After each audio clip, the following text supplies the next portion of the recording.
Season 49, war number 8, and we are up against LVT, and this time my team will be Toad, Shocker and White Tiger. We'll be taking path 7 in section 1, then path 5 in section 2, and then I will be taking an Onslaught, Masacre, Nova and Spider-Ham mini-boss.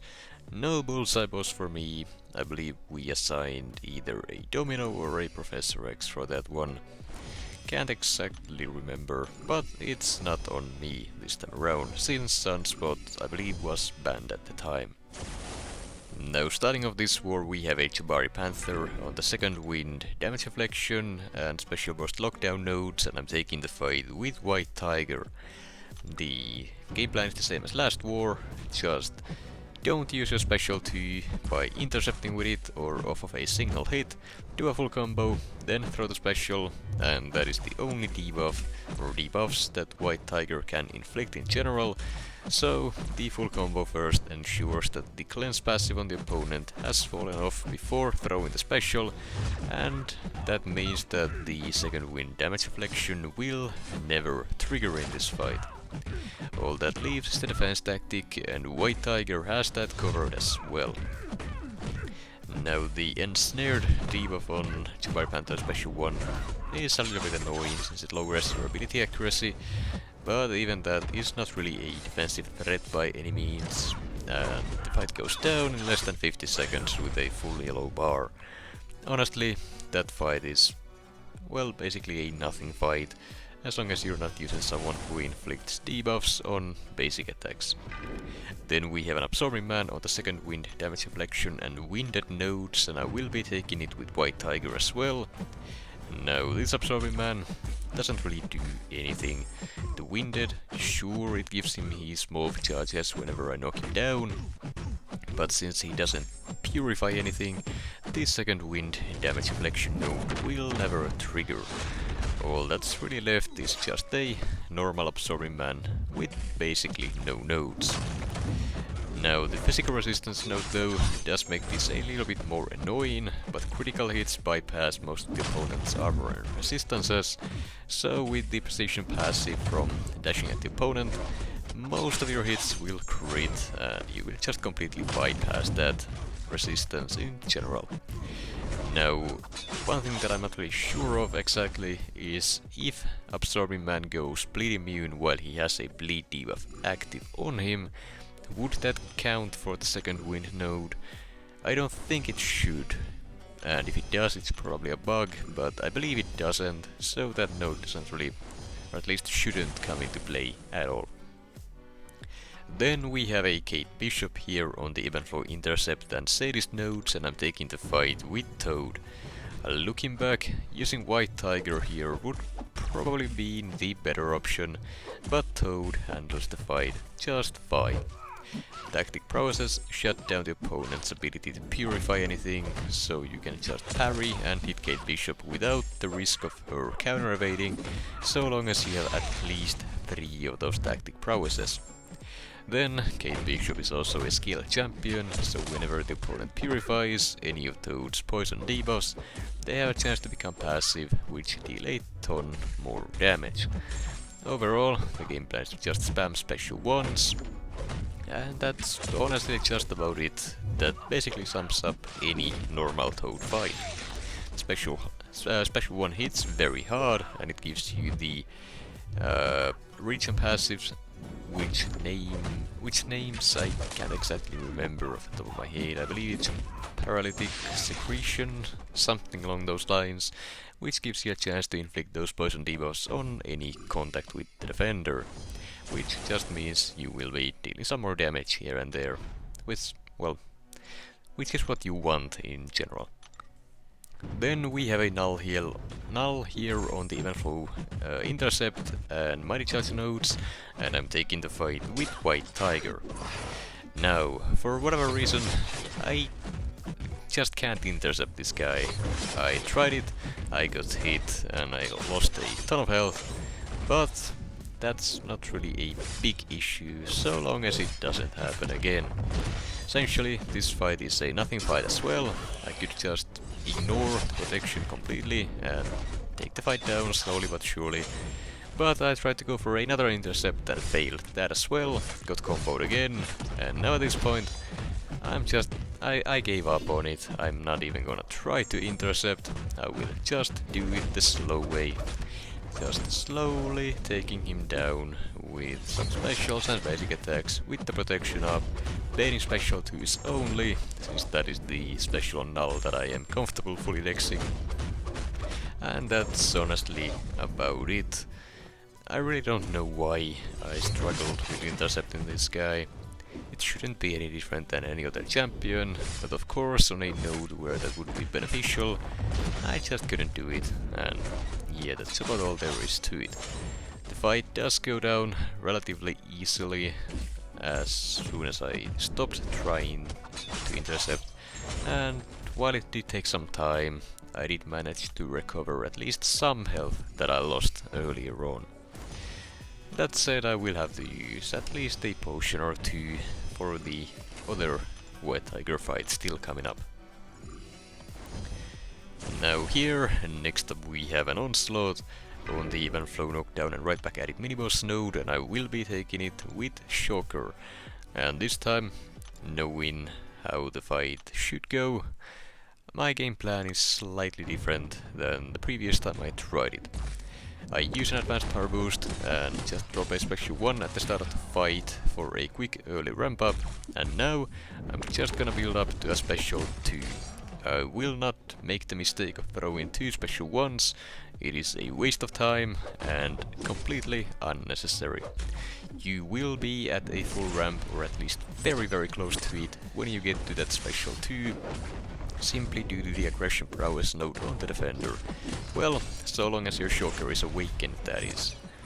Every single time the opponent gains a prowess effect, Shocker gains 3 of those Vibro Shock charges, and that makes you ramp up very quick. So I'm at a full ramp up, went for a special 2, which puts the Even Flow knockdown node on cooldown, gives me the passive Fury, charge up the full heavy attack there, and let it rip. It did over 400,000 damage on the second hit of the heavy, which would have been enough to almost one-shot the guy, even if he was at a full yellow bar. Not quite, but it would have been close. Then we have a Masacre on the Hazard Shift, Incinerate and Poison miniboss node along with stun immunity, and as usual I am taking the fight with Toad. Now this fight is a little bit sketchy, since Masacre's AI can be overly aggressive, but so long as you manage it properly, keep those tactic processes up, and avoid hitting him during the Incinerate phase, there is absolutely nothing to worry about. Now also, due to Masacre's long-reaching basic attack animations, if you get stuck in a loop where you just have to avoid his dashes and all of that, you can very quickly consume all of your tactic prowess and have the indestructibles become a real issue. So that is something you really need to keep an eye on and avoid at all costs. If necessary, just block a full combo and bait a heavy attack instead.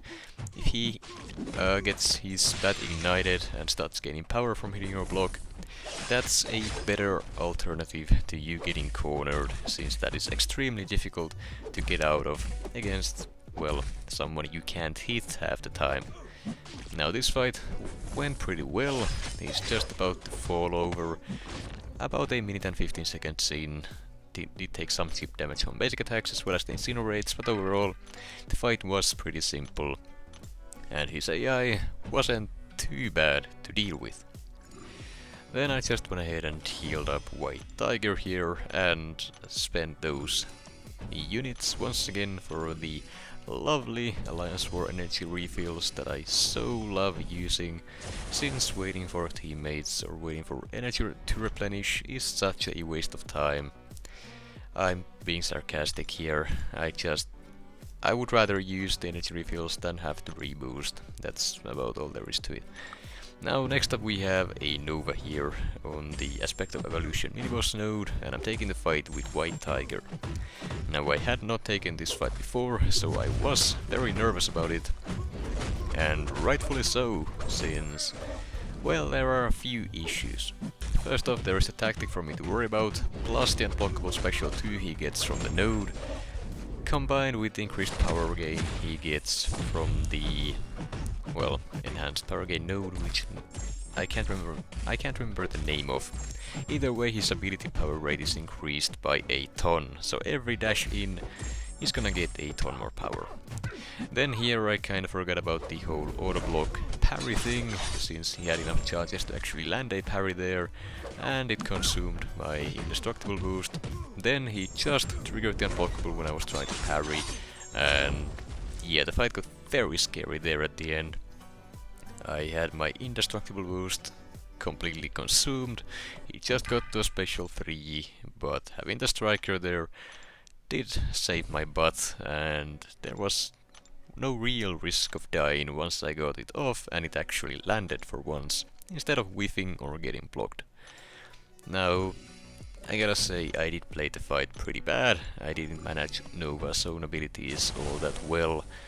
However, even then, the fight isn't exactly difficult, it's just annoying and somewhat AI-reliant, I would say, due to Nova's, well, power gain with the dashes being very annoying to deal with. Either way, here we have a Spider Ham on the Conflictor miniboss node, and I'm taking the fight with Toad.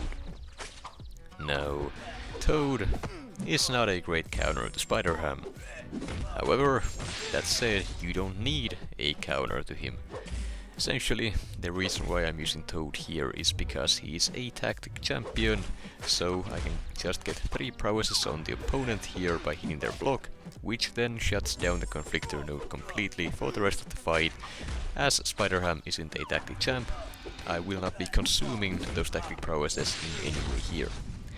Now that that is dealt with, all that is really left with is a normal Spider Ham with no nodes, who just so happens to be just a little bit tanky, and that's about it. And now, the way to deal with Spider Ham with any champion is to just drop your special 1 as soon as you get it. You don't want to sit at a full bar at all in this fight, because if you do, that is when Spider Ham will start stacking up his nonsense, and if he has nonsense, he starts doing all of his evading and inflicting power stings and all of that. So just drop the special 1 as soon as you get it, and you can take this guy down with anyone, really. Just bait the special 1s, he's gonna inflict you with a taunt debuff that lowers your attack by quite a bit, making you hit a lot softer than you normally would, but that's fine, that's the only real thing he has going for him here. Now, one thing that you still do need to keep an eye on, and that is his manual evade. If he dashes back and starts holding block, then he gets an evade as well, and that just means that if you dash in immediately, he will then consume the manual evade, and you will get inflicted with a power sting from that. However, as long as you don't do that, and you keep just dumping your power over and over and over again for the full duration of the fight, he will never do anything. And that was there a great example of him using the manual evade. I dashed in too quick after he dashed back. He held block immediately after dashing back, which then triggers the manual evade, and well, it did inflict me with a power sting, but that's fine, I just waited it out and it didn't end up really doing anything. Now, this fight is not fast by any means, but since I am very comfortable taking it, I know how Ham works, we figured it would be fine if I took it anyway, so we don't need to assign a proper counter, since, as you saw, you don't need one. As for the results, we did end up losing the war 4-8, which isn't surprising, once again considering the fact that we kinda just had to throw together a full 30 squad to even be able to finish out this war season without dropping down to like platinum ranks or so.